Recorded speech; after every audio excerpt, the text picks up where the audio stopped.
J'ai vu ces derniers temps dans les nouvelles concernant la France que le chef d'un parti politique avait parlé avec dédain des beaufs. Pour cette personne, il s'agit des gens dont je me revendique d'ailleurs, c'est-à-dire des gens qui ont mauvais goût, qui ont des habitudes peut-être un peu franchouillardes et qui n'ont pas le bon goût d'être des bobos, mais qui ont leurs petites habitudes peut-être dépassées sans doute peut-être pas très modernes. Et donc ce monsieur s'est moqué d'eux, les a pris un peu de haut. Les gens comme ça, c'est-à-dire les gens comme moi. Je ne connaissais pas ce monsieur, j'ai donc appris son existence à l'occasion de cette sortie qui a été répercutée dans les médias. Et du coup, j'aimerais en savoir plus à son sujet. Alors ce monsieur, pour essayer de deviner son nom, il a le même prénom que moi, et c'est un monsieur très fort, si j'ose dire. Voilà, pour vous aider à deviner son nom. Son parti, c'est un parti de gauche. Alors quand on est de gauche, mépriser les gens, les petites gens du peuple, je trouve que c'est un peu malvenu, puisque c'est censé être le cœur de son électorat. Alors est-ce que ça prouverait que ce monsieur n'a pas vraiment les convictions qui conviennent à son parti et se place au-dessus? Je ne sais pas, les cartes le diront. Et puis surtout, en plus, le parti de ce monsieur, qui était jadis un grand parti, qui avait gagné plusieurs élections, dont des élections présidentielles, un parti très social, n'est-ce pas? Eh bien ce parti est désormais très très bas. C'est un parti, on pourrait dire, qui fait des scores crépusculaires. Bref, je trouve ça un peu bizarre d'avoir fait ce genre de réflexion sur des gens qui pourtant payent par leurs impôts le salaire de ce genre de personnes. Je trouve ça pas très sympa de mordre la main qui nourrit. Bref. C'était peut-être juste une maladresse, ça peut arriver. Peut-être que dans le fond, c'est quelqu'un de très bien et de très gentil quand on le connaît, et de respectueux quand on le connaît. Je ne le connais pas. Je vais donc interroger les cartes au sujet de ce monsieur qui est fort. J'interroge le tarot de Marseille.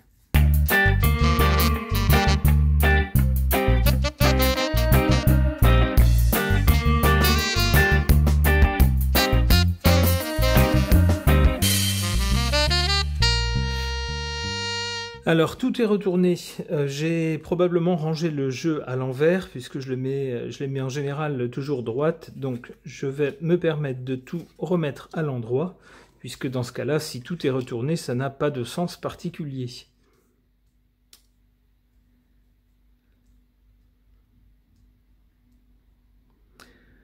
Alors,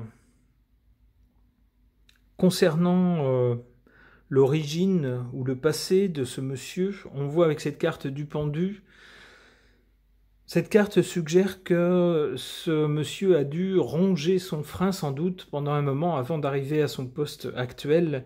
C'est ce que suggère le pendu. On veut y arriver mais on ne peut pas. On ne peut pas, alors c'est pas faute d'avoir les moyens intellectuels ou de se donner les moyens, mais c'est les circonstances qui font on ne peut pas, on est bloqué. On est donc forcé d'observer, ce qui n'est pas plus mal, puisque parfois quand on prend le temps d'observer les caractères des gens, leurs réactions, les mécanismes entre les gens, le jeu humain, on comprend beaucoup de choses. En carte centrale qui correspond au temps présent, avec la Lune, on voit une situation incertaine pour ce monsieur. Avec la Lune, les choses sont fluctuantes. Il y a des espoirs qui sont déçus. Il y a des inquiétudes. Ce qui est vrai un jour n'est plus vrai le lendemain. On ne sait pas trop sur quoi s'appuyer. Et puis surtout, avec la Lune, il y a des choses qu'on voit. Ici, on voit, ça c'est à la lumière. Et puis, il y a des choses qu'on ne voit pas. Et en général, ce qu'on ne voit pas, c'est ce qu'il y a de plus embêtant. Donc, pour le présent, pour ce monsieur, on a l'impression que rien n'est gagné, rien n'est acquis. On ne saurait trop lui recommander de redoubler d'efforts et de faire attention. Alors, à la lumière de ce qu'il a dit récemment, je lui dirais, monsieur, faites attention, parce que vous risquez justement de vous aliéner une partie de l'électorat qui, normalement, est votre cœur d'électorat. Donc, c'est un peu dommage. Alors, c'était sans doute une maladresse. Du côté de l'avenir, en revanche, c'est beaucoup plus favorable. On voit avec cette carte de l'étoile que, normalement, ce monsieur a un bel avenir qui se prépare, ou en tout cas des jours beaucoup plus cléments.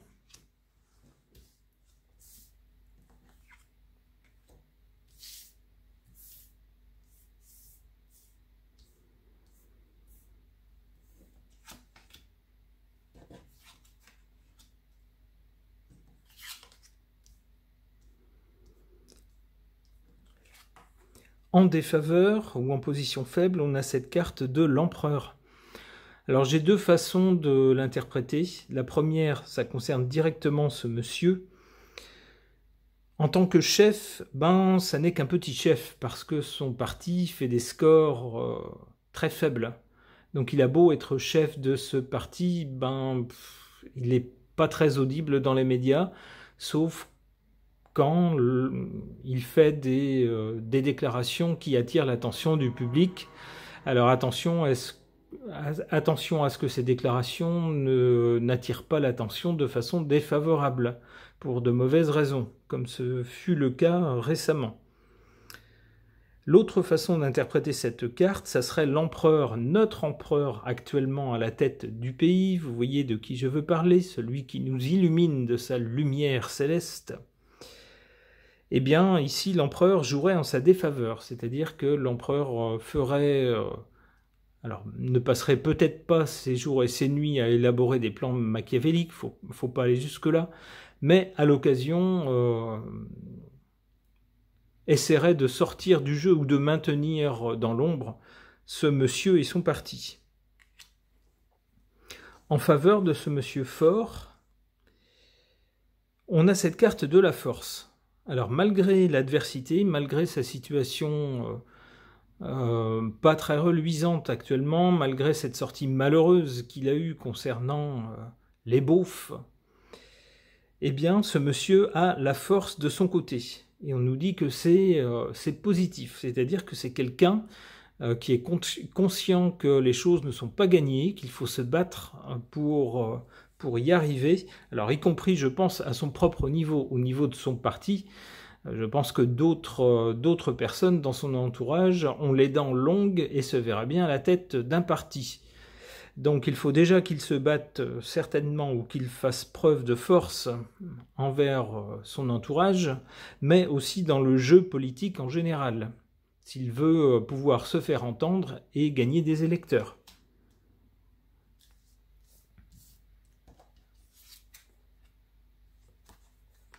On a bien à l'avenir pour ce monsieur une réussite. D'abord avec l'étoile qui le protège, qui semble dire que les gros soucis lui seront épargnés avec l'étoile. C'est toujours une étoile bienveillante qui protège qui plane au-dessus de la tête de la personne et qui donne aussi de l'espoir, qui nous dit que tous les espoirs sont permis. Et puis la carte du monde, c'est la carte de quelque chose qui est mené à bien, à son terme, à un succès. Eh bien, c'est tout ce que je lui souhaite. Pour tenter de connaître un peu mieux le caractère de ce monsieur fort que je ne connais pas et que j'ai découvert à l'occasion de sa sortie malheureuse sur les beaufs, j'interroge le Sigmund Freud oracle.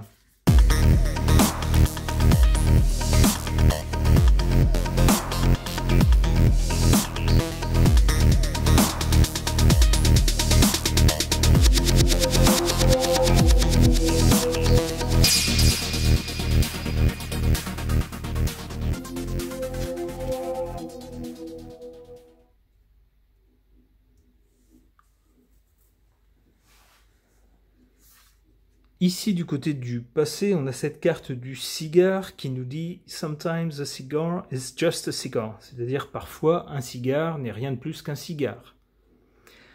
J'interprète cette carte comme le fait qu'il faut avoir le sens des réalités, du concret, ne pas partir dans des délires abstraits, idéologiques, mais que quand on veut faire de la politique, il faut revenir au sens premier du mot politique, politis, c'est-à-dire l'organisation de la vie en société, et proposer aux gens des réponses concrètes à leurs problèmes quotidiens. C'est comme ça que j'interprète cette carte. Elle est du côté du passé, ça me laisse penser que si ce monsieur a pu se construire une carrière politique jusqu'à devenir le chef d'un parti, c'est certainement parce qu'il a su justement ne pas s'égarer dans des méandres idéologiques loin des préoccupations des gens, mais bien parce qu'il a su prendre à bras le corps, appréhender les problèmes concrets de la vie de tous les jours.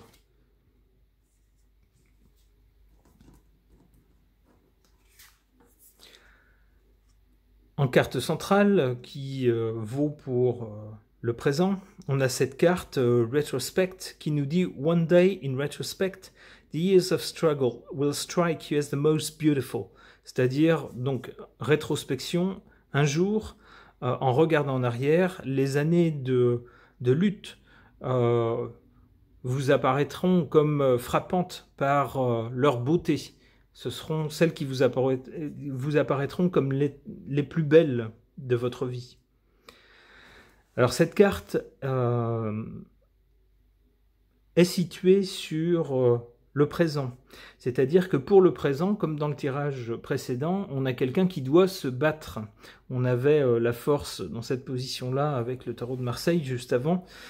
Ici, on a cette carte-là qui nous parle de lutte et de belles années, que les années de lutte. Donc cette carte semble nous dire, même si ça fait pas toujours plaisir de devoir se lever pour aller affronter, alors soit des adversaires politiques, soit même son entourage qui tente derrière des sourires de glisser des pots de banane pour prendre leur place, pour prendre la place, ou des médias qui font exprès de sortir des phrases de leur contexte pour faire le buzz et pour faire une mauvaise publicité. Donc il faut donc se battre tous les jours quand on est dans l'arène politique. Eh bien, cette carte nous dit, grosso modo, ou du moins dit à ce monsieur, ne perdez pas espoir, ne désespérez pas et dites-vous que ces années où vous dépensez de l'énergie pour vous battre tous les jours pour maintenir votre importance politique et même pour l'accroître, vous apparaîtront avec le temps comme les plus belles années. C'est-à-dire, ne désespérez pas, ne baissez pas les bras. Du côté de l'avenir, ici, on a la carte du maître. Alors même si la carte Master nous dit « The ego is not master in its own house », donc l'ego n'est pas le maître, n'est pas maître chez lui, dans sa maison, j'y vois surtout la carte du maître, c'est-à-dire de quelqu'un qui est bien un chef. Et s'il est chef, c'est, on nous le dit ici, parce qu'il aura su se battre, là où d'autres auront baissé les bras, ou n'auront pas eu suffisamment de force, de conviction, etc. Eh bien, lui, le résultat ici, c'est qu'il est le maître.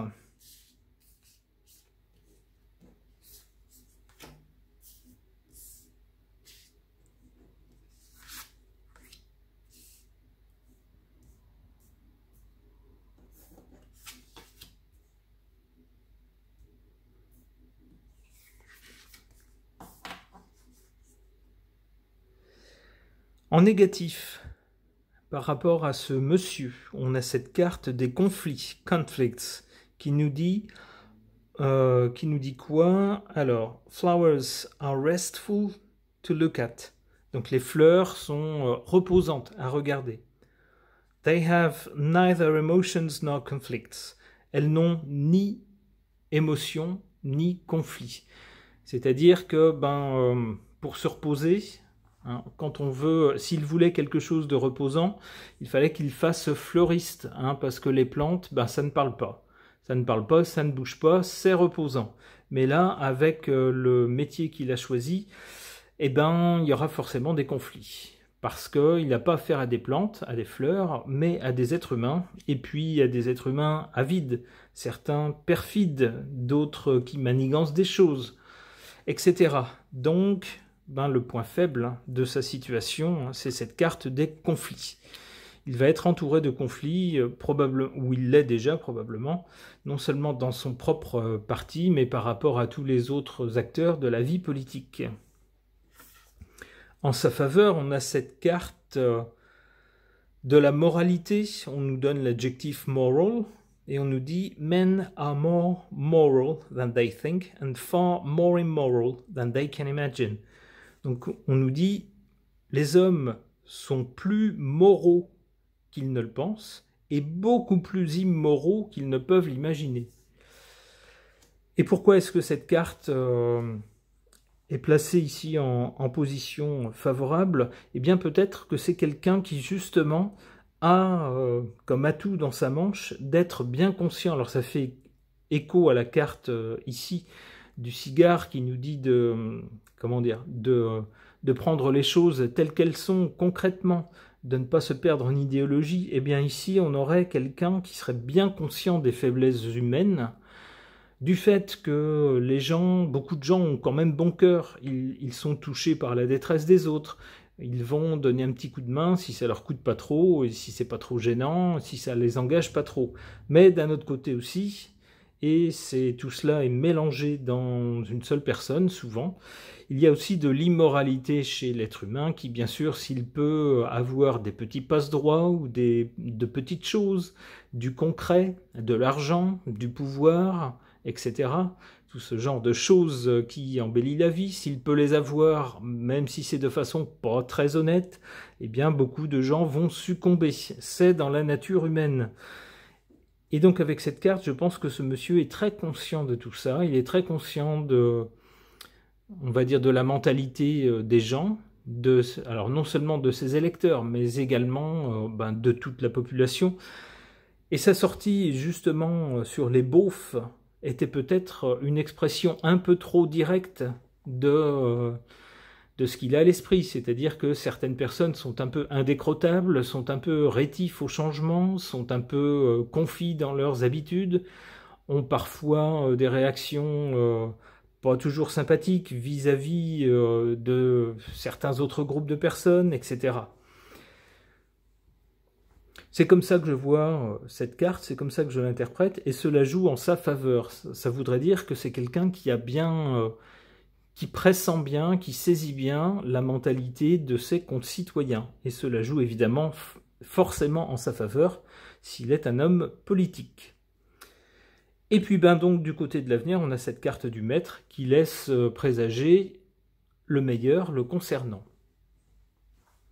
Ce tirage est maintenant terminé, merci de l'avoir suivi.